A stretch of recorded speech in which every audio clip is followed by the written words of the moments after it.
सुबह के 3 बजे थे। आसमान में तारे अब भी टिमटिमा रहे थे और धरती पर हाईवे की लाइटें।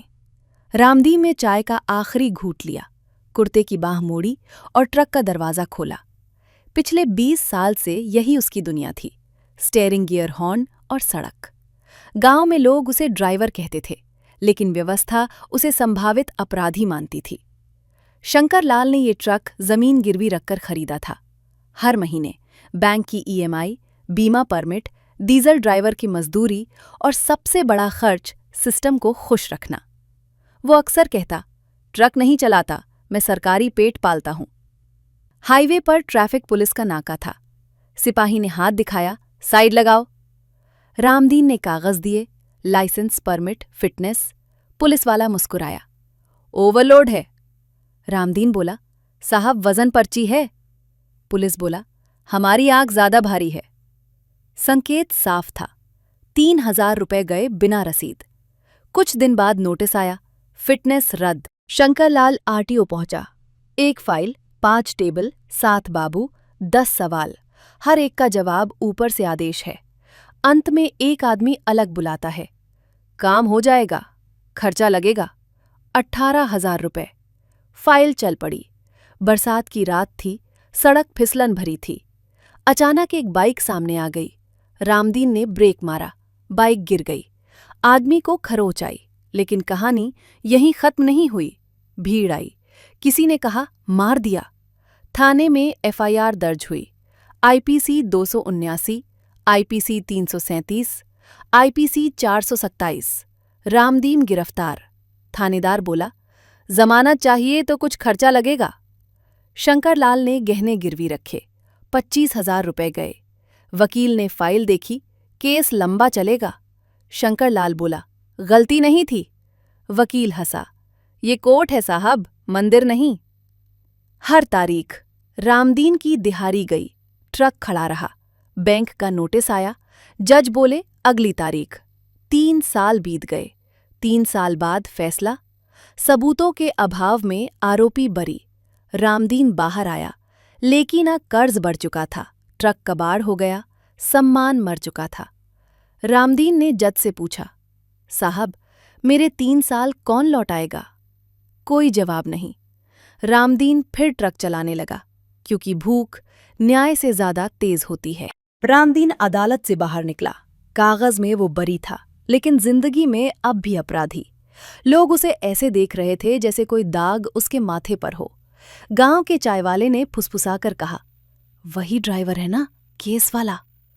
रामदीन ने चुपचाप सिर झुका लिया। 3 साल तक खड़ा रहने के बाद ट्रक अब लोहे का ढेर था। बैटरी खत्म, टायर सड़ चुके, इंजन जाम। बैंक का नोटिस आया, बकाया ना चुकाने पर ट्रक जब्त किया जाएगा। शंकरलाल की आंखों में अब आंसू नहीं, खालीपन था। बैंक मैनेजर ने कहा, हमें आपकी मजबूरी से मतलब नहीं, हमें पैसा चाहिए। शंकरलाल बोला, ट्रक केस में फंसा था। मैनेजर हंसा, हम अदालत नहीं है, ट्रक जब्त हो गया। अब शंकरलाल न मालिक था न मजदूर। उसकी पहचान छिन चुकी थी। गांव में कोई उधार नहीं देता। रिश्तेदार कन्नी काटने लगे। वो बुदबुदाया, ट्रक लिया था, कफन नहीं। रामदीन ने दूसरी जगह नौकरी ढूंढी। हर मालिक का पहला सवाल, पहले कोई केस? रामदीन सच बोलता, नौकरी नहीं मिलती। झूठ बोलता, डर लगता। आखिर उसने फिर दिहाड़ी पर ट्रक चलाना शुरू किया। 500 रुपए रोज। नई सड़क, नई वर्दी, लेकिन भाषा वही। लाइन तोड़ी है, पीयूसी एक्सपायर है, ओवर स्पीड। हर बार 500 से 1,000 रुपए। रामदीन समझ गया, कानून नहीं वसूली चलती है। नए मालिक ने कहा, लाइसेंस रिन्यू कराओ। आरटीओ ऑफिस में फिर वही दृश्य, दलाल बाबू इंतजार। एक आदमी फुसफुसाया, सीधे काम कराना है या चक्कर काटोगे? 7,000 रुपए में लाइसेंस रिन्यू। एक रात चेकिंग के दौरान पुलिस ने ट्रक रोका, थाने ले जाया गया। बोले, गाड़ी चोरी की हो सकती है। पूरी रात बैठाया, सुबह 2,000 रुपए देकर छूटा। रामदीन की आंखों में नींद नहीं, डर बस गया। रामदीन की पत्नी बोली, ये काम छोड़ दो। बेटा स्कूल छोड़ने को मजबूर हुआ। घर में चूल्हा कर्ज से जल रहा था। रामदीन ने कहा, अगर मैं नहीं चलाऊंगा तो ये देश चलेगा कैसे? एक दिन रामदीन पुराने वकील से मिला। बोला, मेरे 3 साल। वकील ने बीच में काटा। मुआवजा? वो सिर्फ किताबों में होता है। रामदीन और शंकरलाल एक ढाबे पर मिले। दोनों खामोश थे। शंकरलाल बोला, हमने गलत क्या किया? रामदीन ने जवाब दिया, हमने सिर्फ ट्रक चलाया। सुबह के 5 बजे थे। हाईवे पर ट्रक एक लय में चल रहे थे। रामदीन आज थोड़ा जल्दी में था। नई कंपनी का माल, डिलीवरी की सख्त टाइमिंग। ढाबे वाले ने कहा, भैया चाय पी लो। रामदीन बोला, आज रुक नहीं सकता। यही जल्दबाजी आज कहानी बदलने वाली थी। एक मोड़ पर एक प्राइवेट बस अचानक गलत लेन में आ गई। हॉर्न, ब्रेक, चीख। ट्रक और बस टकराए नहीं, लेकिन बस से एक आदमी गिर गया। सिर फटा, खून। भीड़ जमा हो गई। कोई बोला, मार दिया। इस बार पुलिस से पहले मीडिया पहुंच गई। मोबाइल कैमरे, लाइव वीडियो।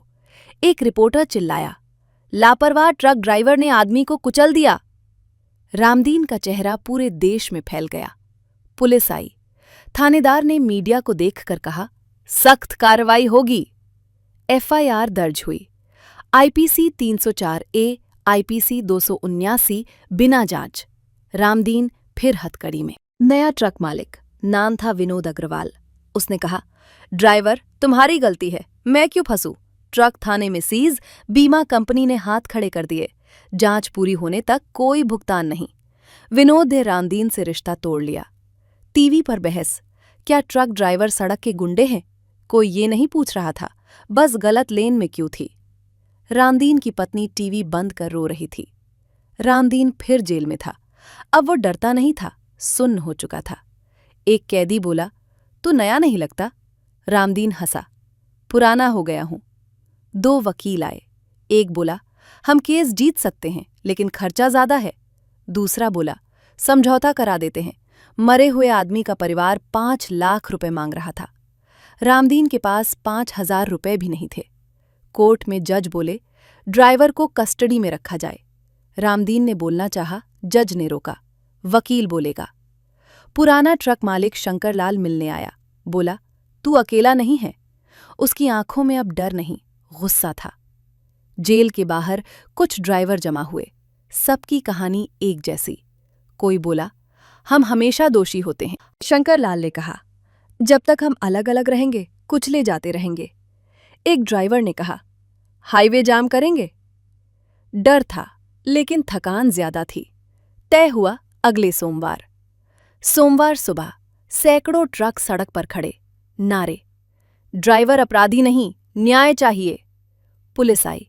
लाठियां उठीं, लाठी चार्ज, आंसू गैस। मीडिया फिर आई। इस बार हेडलाइन, ड्राइवरों का उपद्रव। किसी ने नहीं पूछा क्यों। ड्राइवर यूनियन ने वरिष्ठ वकील नियुक्त किया। पहली बार सिस्टम को चुनौती मिली। वकील ने कहा, ये सिर्फ हादसा नहीं, संस्थागत शोषण है। जज चुप हो गया। रामदीन को जमानत मिल गई। जेल से बाहर निकलते हुए उसने भीड़ को देखा।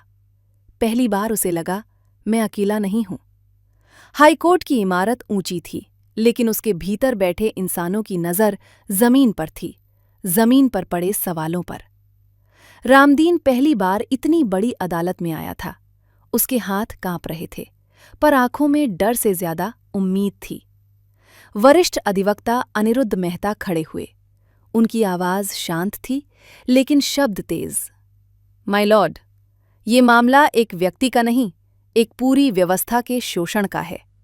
उन्होंने कहा, ट्रैफिक पुलिस की मनमानी, आरटीओ में रिश्वत का खुला खेल।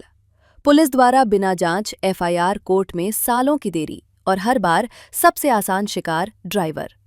सरकारी वकील खड़ा हुआ, माय लॉर्ड, कानून सबके लिए बराबर है। जज ने पूछा, तो फिर ड्राइवर ही हर केस में आरोपी क्यों? सरकारी वकील चुप रहा। जज ने आदेश दिया, ट्रैफिक पुलिस और आरटीओ दोनों को नोटिस जारी किया जाए। कोर्टरूम में सन्नाटा। ये पहली बार था जब सिस्टम के छोटे देवता कटघरे में बुलाए गए। अब मीडिया की हेडलाइन बदली, क्या ड्राइवरों का शोषण संस्थागत है? टीवी डिबेट में पहली बार ड्राइवर बुलाए गए।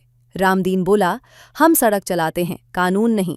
हाईवे पर चेकिंग कम हो गई, रसीद कटने लगी, कुछ सिपाही सस्पेंड। लेकिन नीचे की सच्चाई वही थी। आरटीओ में अचानक विजिलेंस की रेड, फाइलें जब्त, दलाल गायब। बाबू डर के मारे सीधे बोलने लगे, सर ऊपर से दबाव था।